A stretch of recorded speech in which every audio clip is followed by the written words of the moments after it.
Hari ini kita akan belajar tentang motion planning, terutama mengenai algoritma yang terkenal untuk motion planning itu yang disebut graph search method.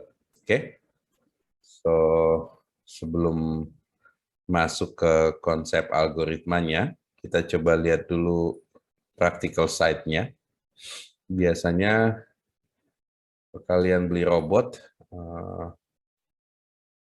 ini saya coba putar videonya ya.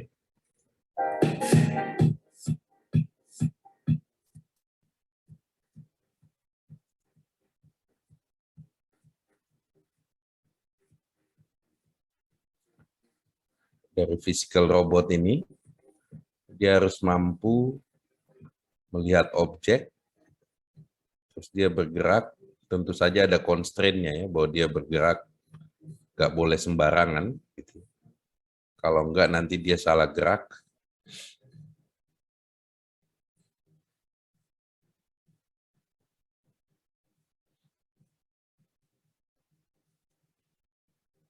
Setiap objek-objek yang akan dia berinteraksi itu nantinya harus disimulasikan dulu, supaya dia bisa benar-benar presisi waktu dia bekerja.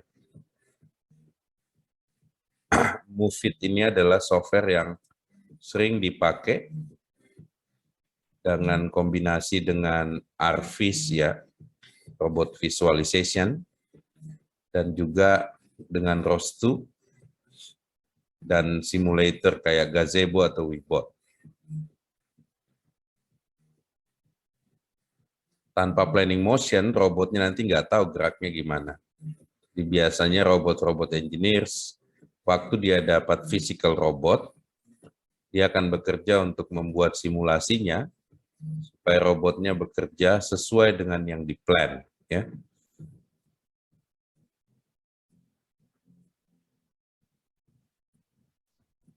Kita lihat ini antara robotnya sama simulasinya.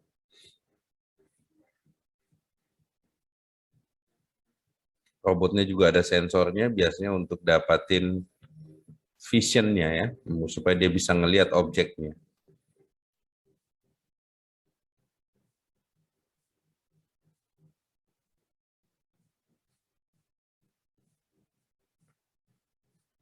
Ini two arms robot.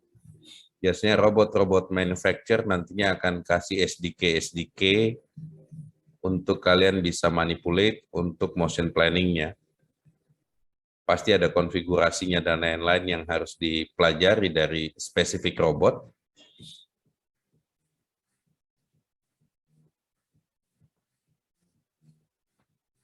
Nah, tapi kalau kalian bekerja sebagai hardware maker dari robotnya, kalian yang harus buat SDK-nya supaya penggunanya bisa dengan mudah implement motion planning algorithm. Ini case-nya misalnya untuk di retail store.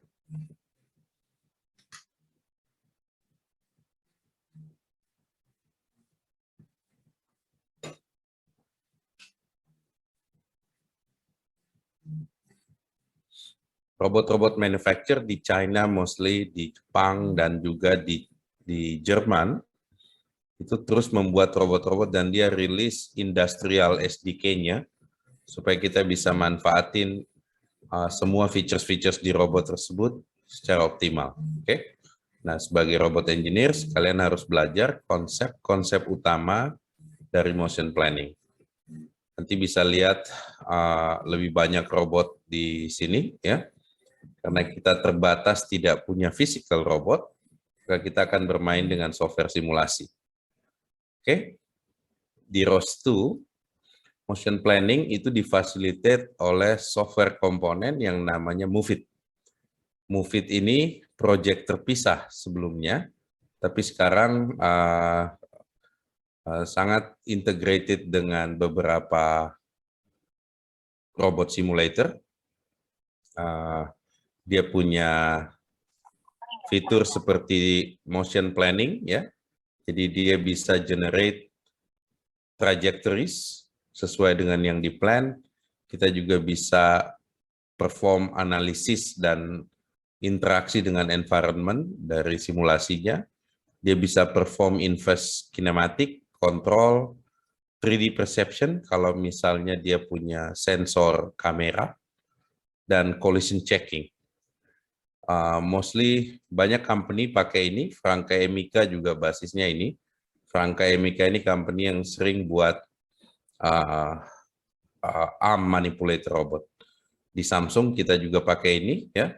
Company kayak NASA, Google, Microsoft semuanya perform dengan simulasinya dengan Movit, ya. Untuk instalasinya ada 2 jenis Movit, ada Movit 1, ada yang binary install. Kalau kalian pakai Windows, kalian bisa install di atau Movit 2. Oke. Ini kalau nggak salah berhubungan dengan tipe ROS-nya, ya. Jadi dia ROS 2. Kalau di Movit 1 ya harusnya dia ROS 1, ya.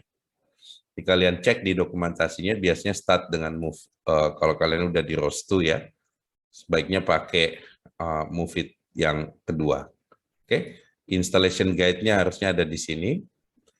Yang sulit biasanya di Mac harusnya, ya. Kalau di Linux, karena dia nature-nya itu ada di Linux dan Windows.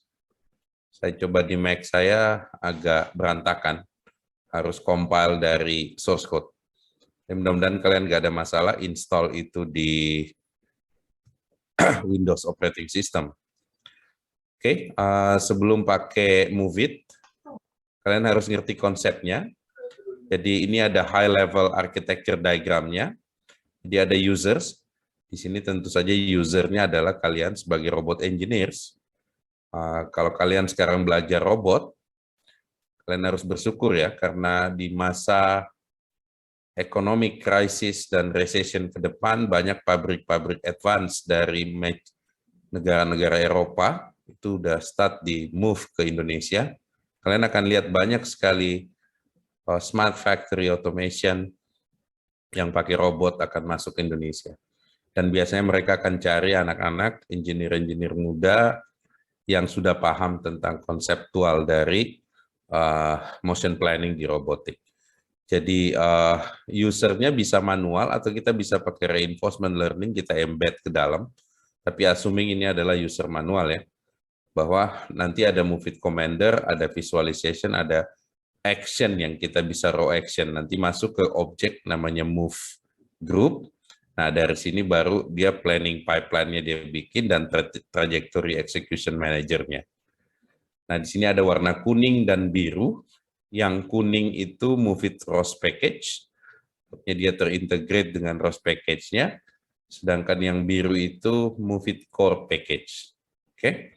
Jadi di Move It Core package ada planning skin-nya, planning interface, sama collision detection. Pasti ada banyak algoritma-algoritma yang harus kalian kenal, yang sudah di embed. Nah, hari ini kita akan belajar tentang grid search. Oke. So, secara arsitektur dari user interface, dia bikin Python interface, C++, ada GUI-nya pakai ARC visualization, ARVIS, dan other interface kalau in case kalian butuh untuk interface. Nanti dari move group objeknya, itu bisa send ROS parameter server, dia bisa send command gitu, ya, dan dia bisa interact ke trajektori dari robot controller, via robot controller, dan point cloud topic. Oke, ini kira-kira software arsitekturnya. Ada bisa pakai Python, bisa pakai C++, ada visualisasinya, nanti kalian baca dokumentasinya setelah install. Terus ada tutorialnya. Once kalian udah install, coba aja getting start-nya, ya, sebagai PR kalian nanti. Kalian bisa coba getting start, assuming sudah ada ROS2-nya, ya, sehingga kalian udah bisa ikutin ini. Di sini ada ARVIS quick start-nya juga. Jadi kalian biasanya harus pilih tipe robotnya, misalnya ini berapa 5 DOF arm manipulators. Nanti dia keluarin global option atau configuration-nya. Oke. Nah, di situ nanti ada tombol motion planning-nya. Jadi kita plan, kita bisa execute. Berdasarkan planning, dia akan bergerak, ya. Oke, nanti kalian coba ini pakai tools ini untuk, cuma sayangnya kita nggak punya physical hardware, jadi ya play around dengan dia punya simulator.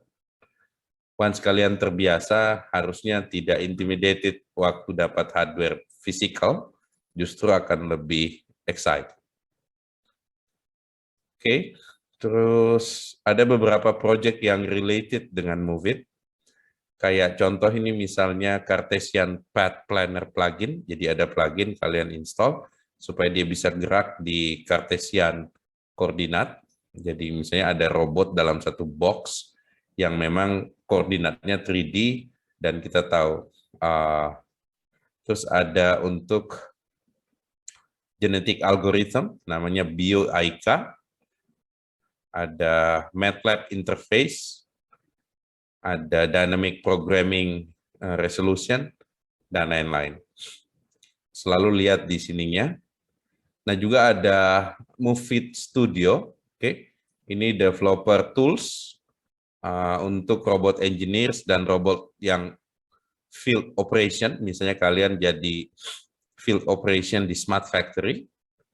Nah, ini biasanya dipakai untuk operation staff ya. Jadi untuk lihat behavior dari robot, kita inspect trajectory-nya benar, diagnose failure, dan lain-lain. Ini juga layak dicoba untuk Move Studio-nya. Cuma biasanya ini kalau kita berhubungan dengan real robot ya. Terus ada industrial motion, ya biasanya kalau kita beli robot untuk pabrik dan lain-lain, biasanya mereka punya sendiri SDK-nya, dan kita tinggal configure. Dia juga punya constraint yang dia sudah define. Jadi biasanya ada industrial version dari Move It interface yang sudah dibuat oleh company-company pembuat robot. Oke. Ini ada tools juga kayak Reach, ini untuk visualize dan evaluate capacity dari robot system. Dan ada ROS control, ya. Nanti kalian bisa lihat ini di dokumen dan related project. Oke. Move It juga dibuat sebagai framework yang bisa kita extend, bikin plugin sendiri. Jadi ada Move It, ada kinematic plugin, ada collision detection, dan lain-lain.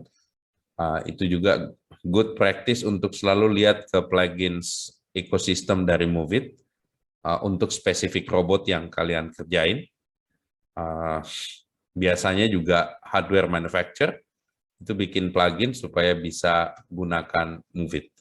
Move It ini udah dipakai oleh banyak company, proven ya, dan saya sangat saranin kalian coba install on top of kalian punya Webot dan ROS2. Nah, untuk kalian yang nantinya akan memang mau serius untuk belajar robotik lebih jauh, so far pembelajaran online yang paling bagus, saya sangat recommend The Construct. Cuman ini tidak free, ada beberapa yang free, tapi kalau kalian once kalian nanti mau bekerja, kalian bisa apply, ya mungkin biasanya kalau kalian kerja di industri ya dikasih langganan untuk ini.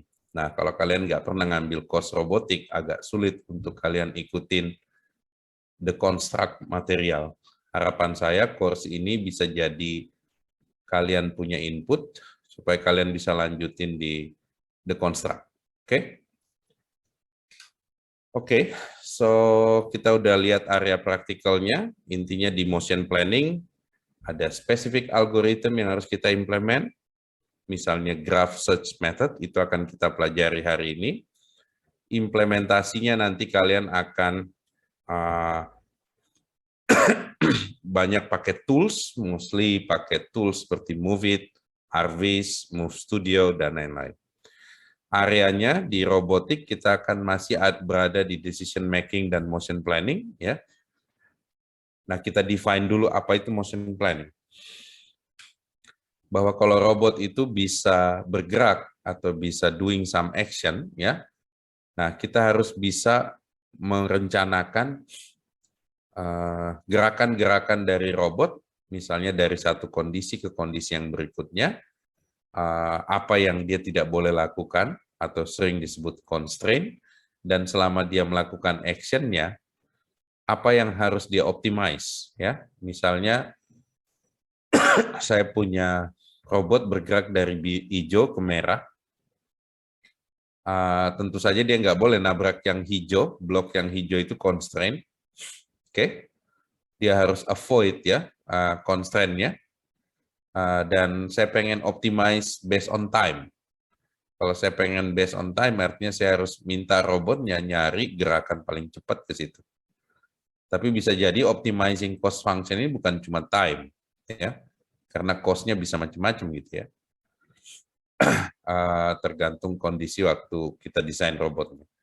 Jadi di pertemuan ini kita akan belajar tentang motion planning, dan kita lihat algoritma apa yang available untuk motion planning di sesi hari ini.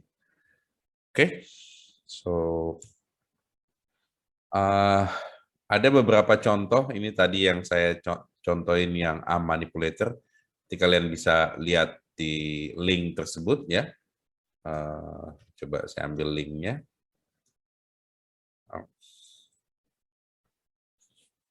Di sini banyak contoh-contoh moving planning. Nanti kalian lihat ya, ada beberapa tipe robot, ada yang industrial robot, ada yang individual robot. Semua robot butuh motion planning. Oke? Kalau enggak, dia nanti tidak tahu bergeraknya sesuai dengan apa gitu.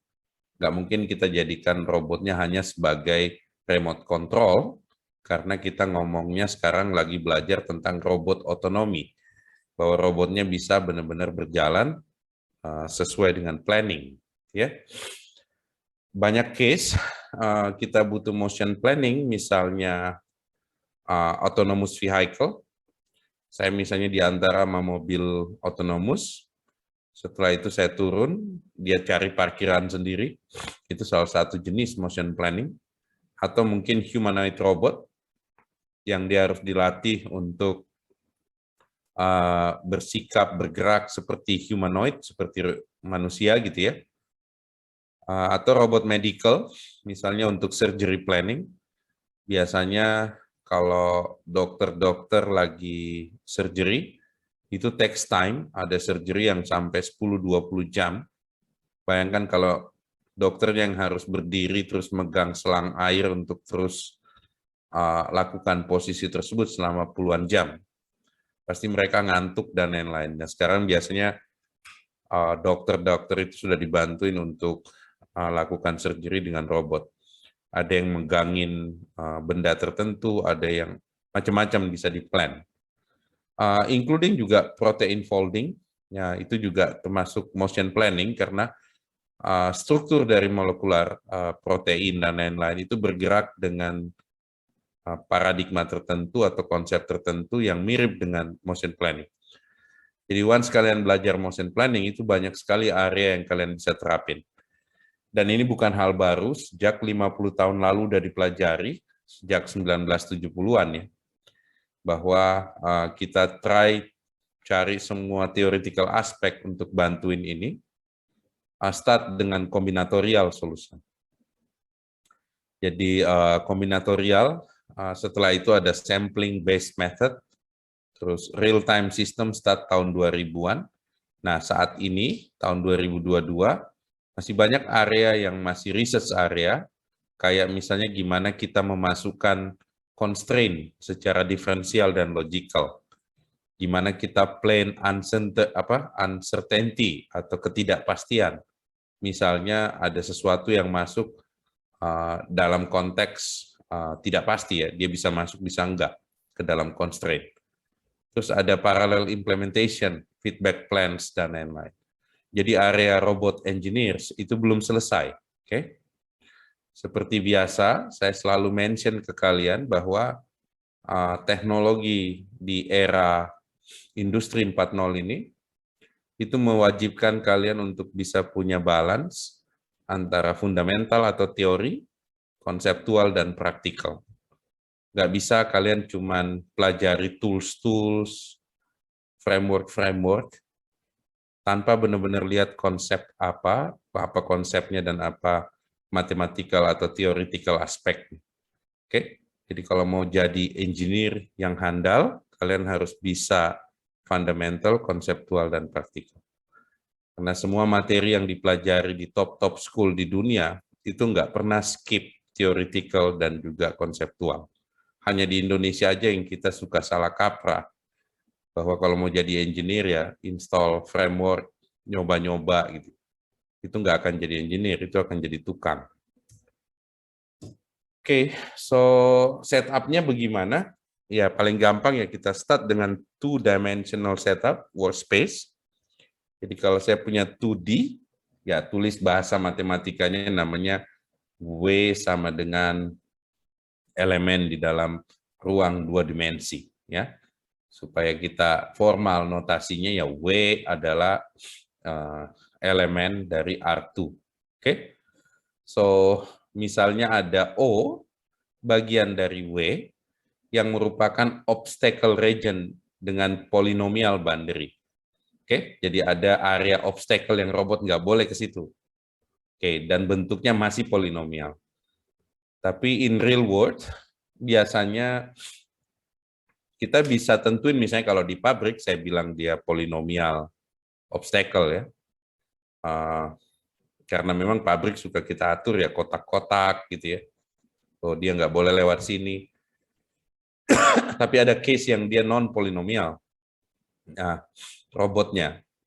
Tapi in this case, yang paling simple, anggap dia polinomial. Dan problem statement-nya kita define very clear. Given initial placement, atau robotnya saya taruh di satu arbitrary place, coba kita hitung bagaimana dia bergerak ke tujuannya, ya, tanpa pernah menyentuh obstacle region.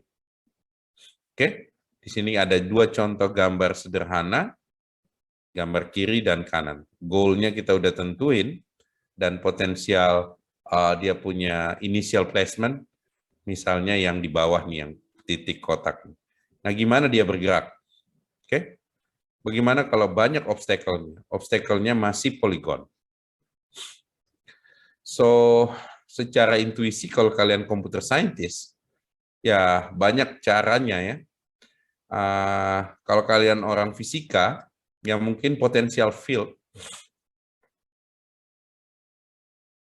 medan potensial kalau kalian belajar mekanika Newton, bahwa kalau saya bergerak, saya harus selalu bergerak ke arah kalau saya bergerak menjauhi area potensial high potensial gitu ya.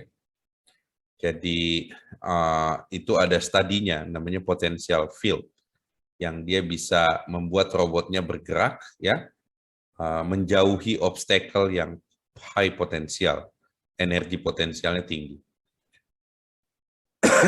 Jadi kalau di mekanika Newton, benda itu kan bergerak sesuai dengan lower energy state. Ya, kalau saya kasih energi potensialnya besar, dia akan menjauhi area itu. So bisa dilihat dari theoretical physics. Bisa juga dari computer scientist. Kalau computer scientist, dia anggapnya, coba bayangkan graph, ya, bahwa saya punya bidang-bidang ini, itu saya discretize, saya buat discrete, sehingga jadi kecil-kecil, jadi grid ya, bentuknya grid. Setelah itu saya pakai Dijkstra algorithm. Dijkstra ini adalah algorithm untuk graph search, bahwa saya bisa cari shortest path dengan Dijkstra algorithm based on grid yang saya buat. Hari ini kita akan lebih fokus ke grid base ya. Tapi sebenarnya ada teori lain, misalnya dari combinatorial planning, bahwa dia construct structure-nya menjadi ruang ya, sehingga dia bisa capture semua informasi dan ruangnya not necessary harus polygon. Ada juga yang sampling based techniques, dia pakai collision object detection algorithm untuk probing dan juga untuk cari space yang bisa dilewatin oleh robot. Oke, so jadi banyak approach-nya karena memang problem ini bisa kita lihat dari banyak sudut atau banyak view gitu ya. dari physical view dengan physics theory, dengan potential field, dengan grid-based planning dari computer science, combinatorial planning dari computer science, dan sampling based mungkin dari orang statistik. Sekarang lagi keren banget yang disebut probabilistic robotic, bahwa robot itu sebenarnya harus ditrain dengan probabilistic model. Nah, cuman ini masih deterministic robotic, oke? Terutama yang grid-based approach. So, bagaimana grid-based approach? Jadi, saya discretize kecil-kecil, yang misalnya robotnya dimensinya warna hijau ini, saya discretize sebesar robotnya supaya nggak collide. Oke? Jadi, saya discretize continuous word-nya jadi grid. Nah, setiap grid cell itu saya flag apakah dia free atau forbidden. Nah, robotnya tentu saja harus nyari free space atau free cells. Nah, tujuan algoritma kita itu adalah cari sequence dari free cells dari titik awal ke titik akhir. Oke? Tentu saja ini adalah optimization problem karena saya pengen misalnya meminimumkan time. Oke?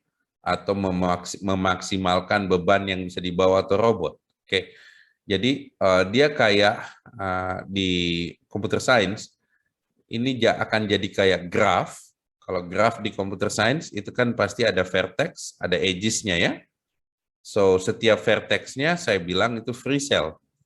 Sedangkan edges-nya ya itu connecting antara grid cells-nya. Oke, jadi ada vertex itu free cells-nya, ada edges-nya itu connect adjacent grid cells-nya. Nah, graph search algorithm udah pasti Dijkstra yang paling bagus ya. Jadi Dijkstra algorithm kayak dia nyari, dia coba cari path yang paling optimal, oke, dengan mencari direction mana yang dia bisa berjalan. Ini ada animasinya nih dari GIF animation ya. Jadi Dijkstra itu akan terus mencari di dalam grid itu area mana yang dia bisa lewatin. So kalau kalian belum kenal Dijkstra nanti bisa cek itu biasanya ada di shortest path problem. Oke. Nah tapi spesifik untuk graph search biasanya di robotik untuk cari best path-nya dia put di dalam Dijkstra algorithm tapi plus label correcting algorithm. Oke. Kenapa dia butuh label correcting? Karena dia ada cost atau objektif yang harus dioptimalkan. Saya anggap CQ ya. Jadi itu adalah cost of arrival waktu saya bergerak dari Q1 ke Q. Oke. Kalau C-nya jadi kita pengen supaya cost-nya minimum gitu ya. Jadi kita harus bukan cuma shortest path, tapi saya harus at the same time melakukan koreksi dari cost-nya supaya cost-nya minimum. Bagaimana kira-kira kerjanya? Ya, step pertama dia remove Q node dari frontier Q dan setiap child-nya dan dia execute step kedua, yaitu dia kalau cost-nya lebih kecil dari minimum, dia set cost yang barunya sebagai cost sebelumnya ditambah cost antara Q ke Q aksen. Oke, jadi ini kayak iteratif algoritma untuk ngecek cost berikutnya waktu dia gerak berapa, terus dia tambahin. Oke, kalau frontier Q-nya empty, dia terminate. Setelah itu dia balik ke 1. Inisialisasinya biasanya semua node-nya di set tak berhingga cost-nya, kecuali label awalnya di set 0. Oke, kira-kira gambarannya seperti itu. Implementasinya kalian bisa search banyak label correcting algorithm untuk Dijkstra, untuk robotik, kalian search di GitHub dan lain-lain. Kira-kira seperti ini, bahwa ada yang dia correct untuk cost-nya. Nah, seperti biasa kalau kita belajar graph algorithm gitu ya, bahwa saya selalu bisa traverse di dalam graph dengan 2 cara. Yaitu depth first search, DFS, sama breadth first search. Ya. Kalau kalian di computer scientist, biasanya sudah ngerti apa ini algoritma. Tapi kalau kalian di electrical engineering, mungkin kalian harus cari lagi. Nah, DFS, BFS ya, itu adalah two major traversal algorithm untuk kalian bisa bergerak atau navigate di dalam graph. Oke. Nah, kalau yang DISRA dia pakai best first ya. Jadi ini kayak cara greedy gitu. Greedy algorithm. Jadi setiap kali dia bergerak, dia harus optimize atau reduce cost-nya. Oke. Jadi bukan pakai DFS dan BFS, tapi dia best first atau DISRA algorithm.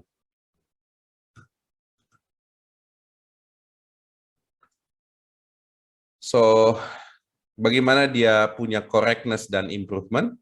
Nah, ini ada teoremnya ya. Nah, teorem itu di engineering adalah sesuatu yang tetap benar sampai someone else buktikan bahwa itu salah.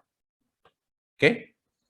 So, saya ulangi, teorem itu adalah sesuatu yang masih benar sampai someone else buktikan itu salah. Dia bilang teoremnya begini. Kalau suatu visible path exist, jadi kalau ada satu path exist dari Q1 ke QG, maka algoritma terminasi dalam finite time dengan cost QC, G, ya, itu sama dengan optimal cost waktu dia berjalan. Oke? So far, ini masih benar. Ya, kecuali someone else bisa buktikan bahwa kalau saya bergerak dari satu titik ke titik lain, maka algoritma untuk terminate dia di finite time, ya, itu sama dengan optimal cost-nya. So dari teorem itu ya kita bisa pakai cost to arrival, optimal cost to arrival. Jadi ada kayak kita improve DISRA algorithm. Jadi hasil yang lebih bagus itu ternyata kalau kita put cost to arrival plus approximate cost to go-nya. Oke, nah setelah itu kita bisa dapat upper case-nya bahwa tidak ada yang akan melebihi cost upper. Oke, nah dengan gitu modifikasi algoritma ini itu bisa lebih improve, terutama algoritma ini bisa terminate dalam finite time. Kalau enggak robotnya jalan terus-menerus nggak terminate. Oke, karena kalau saya tahu upper cost-nya, maka robotnya tahu kapan dia berhenti. Oke, grid-based approach, banyak variannya, kalian udah belajar konsepnya. Nanti pada saat kalian ketemu real case yang kalian bisa di-critize dan jadikan dia graph search problem, dan kalian harus cari DISTRA algorithms, shortest path, plus some label correcting algorithm. Ya, label correcting algorithm tujuannya supaya robotnya tahu kapan dia berhenti, tidak looping terus-menerus nyari shortest path. So, in summary, ini gampang, banyak dipakai, cepat ya, karena ini deterministic algorithm, tapi ada sisi cons-nya ya, bahwa dia sangat depend ke resolution. Dia harus tahu, kita harus di-criticize. Terus dia tidak bisa garansi untuk cari solution kalau grid-nya terlalu kecil. Karena kalau grid terlalu kecil, dia akan jadi sangat besar grafnya. Dan komputasinya juga akan sangat mahal. Dan biasanya ini hanya untuk robot-robot sederhana. Dan grid size, kalau misalnya kita bayangkan arm manipulator robot, kalau arm DOF-nya, ya, degree of freedom atau DOF dari arm-nya ketinggian, misalnya 7 DOF, ya grid size-nya pasti gede kan, bahwa robotnya harus bergerak dengan 7 DOF generalized koordinat. So dia sangat bergantung terhadap space dari koordinat generalized koordinat. Oke. So pasti banyak teknik-teknik lainnya. Ada teknik yang tadi kan kita bilang discretize ya. Bagaimana seandainya dia punya obstacle itu nggak bisa kita discretize seperti itu. Kalau dia bentuknya poligon, oke. Kalau dia non-poligon gimana? So kita harus mikir bahwa robot itu kayak geometric entity yang bekerja dalam suatu continuous space, nggak bisa discrete. Terus gimana nyelesainnya kalau kita nggak bisa di-crystallize? Ya? Ada teknik yang dikenal dengan combinatorial teknik untuk motion planning. Jadi dia capture struktur itu dalam bentuk continuous space. Oke, terutama untuk region-region di mana robotnya itu obstacle-nya ada yang non-polygon. Nah, approach ini bisa dipakai barengan dengan yang grid search gitu ya, atau sendirian secara kombinatorial teknik. Nah, contoh yang tadi, kalau misalnya case-nya sama, dia misalnya dia dengan polygon gitu ya, bagaimana kita bisa ini, kalau di kombinatorial, kita harus punya configuration space-nya. Dan configuration space itu harus bisa capture semua degree of freedom. Jadi semua rigid body transformation dan obstacle-nya. Robotnya bisa di-rotate dan setiap kombinasi Q dari generalized koordinat X, T, Y, T, dan Theta itu merupakan konfigurasi dari robot. So, kalau di-define bahwa ada subset F dari configuration space C, di mana semua gerakannya bisa free space, ya, itu kita bisa bilang ada free space, ada forbidden space. Jadi ada area di mana robotnya bisa ada di situ, atau robotnya nggak boleh masuk ke situ. Ya. Mungkin animasinya untuk kita define free space dan bahwa robotnya masih bisa ada di space-space tertentu. Dan bisa digambarkan dalam bentuk new coordinates supaya dia bisa dianalisa. Kira-kira kalau dia dibentuk dalam koordinat 3D kayak gini, dia bisa akan membentuk suatu three-dimensional space di mana robotnya bisa berada di situ. So planning dalam C-space atau configurational space ya, kalau tadi kan dalam grid atau dalam graph gitu. Tapi ini kita maunya dalam space. Jadi misalnya ada RQ elemen dari workspace-nya. Jadi R-nya itu set posisi-posisi dari robot dalam konfigurasi tertentu. Dan robot collision itu kita define juga bahwa dia tidak boleh menyentuh yang O, obstacle, maka free space-nya bisa dinotasikan secara matematik seperti ini. C free sama dengan Q bagian dari C, kondisionalnya adalah RQ gabung tidak boleh collide dengan O. So bahasa formalnya seperti ini. Ya, tapi intinya ada space ya. Kalian harus bisa planning di dalam continuous space itu. Yang kita sebut C-space.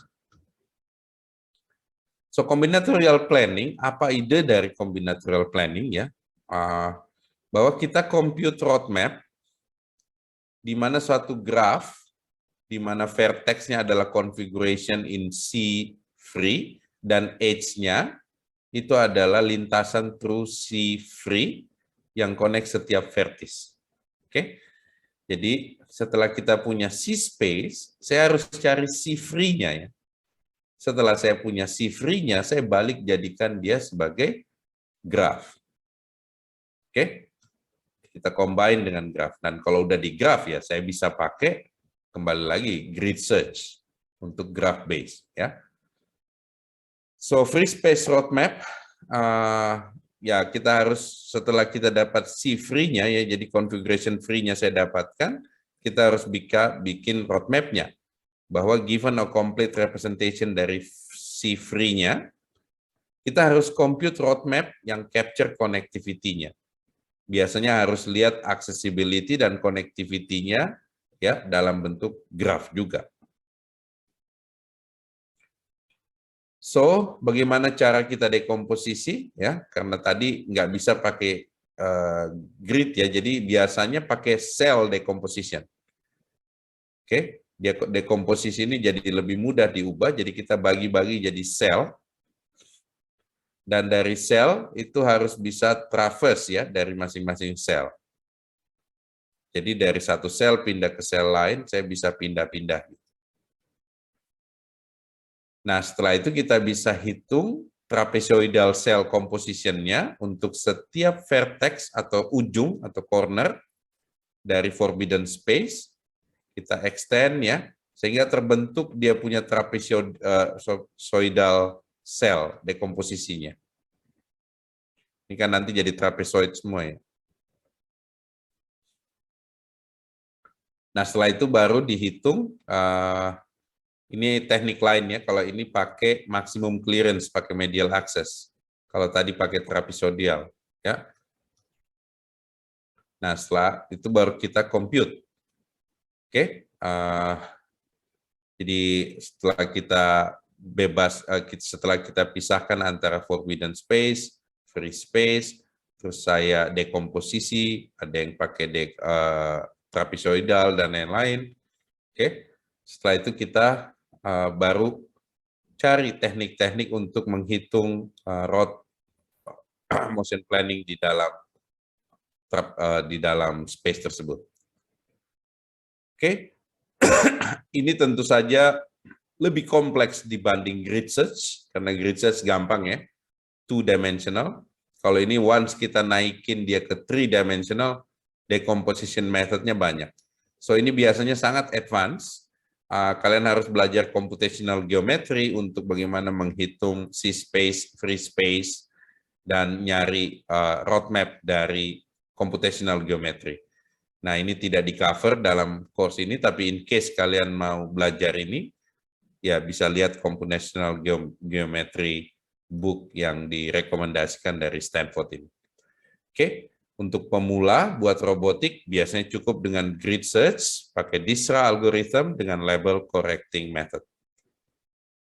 Oke, yang lebih advance, combinatorial planning, ya tadi kita udah lihat gimana dia bekerja, bahwa dia ada free space, ada forbidden space.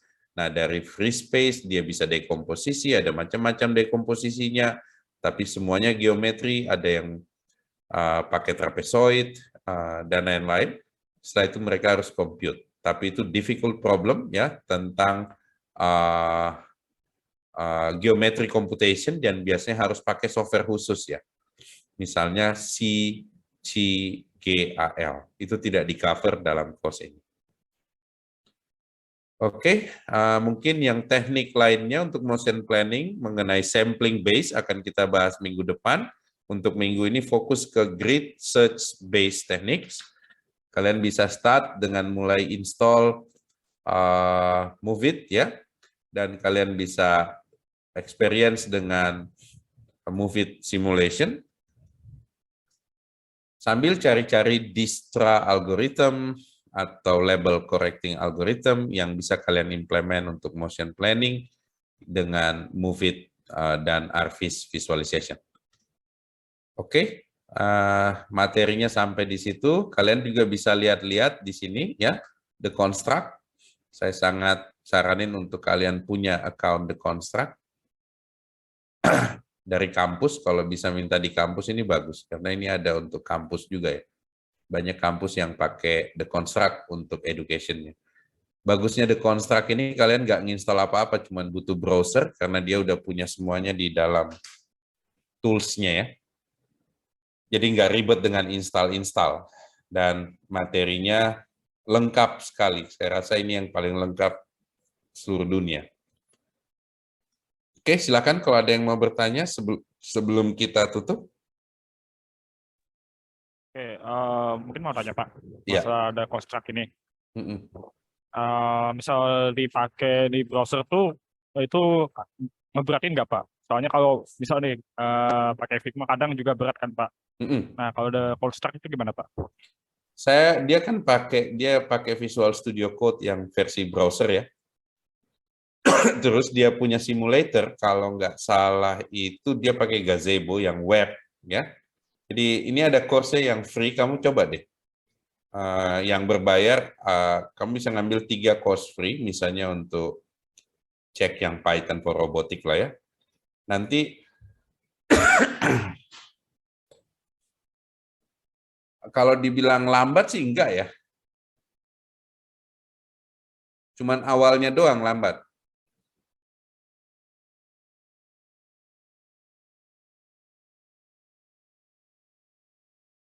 Jadi yang ini ada editornya. Ya ini pakai Visual Studio Code yang web based. Terus di sisi kanannya itu gazebo simulation-nya, terus kalian harus implement code-nya di situ. Terus ada terminalnya. Jadi kayaknya setiap instance ini dia kasih Docker atau ya Docker kayaknya. Yang kalian bisa pakai selama kalian simulate. Dan materinya ada sebelah kiri. Coba deh, jadi nggak usah install-install kalau pakai ini. Cuma ya mahal, oke? Saya ada diskusi sama tim saya, harusnya di Indonesia kita bikin kayak gini nih dengan Telkom University. Jadi materinya kita buat mungkin nggak usah pakai gazebo, tapi ya pakai Visual Studio diinstal. Kita follow materinya supaya semua anak Indonesia bisa belajar robotik secara global standar. Tapi nggak lambat ini kan, coba deh. Menurut saya sih nggak. Nggak tahu kalau koneksi kalian. Aman sih Pak. Mungkin yang saya takutin ini ke waktu visualisasinya mungkin ya, yang mungkin lambat biasanya tuh. Sini ya, tergantung sumber. Tapi pasti sederhana kan? Karena dia render di web kan.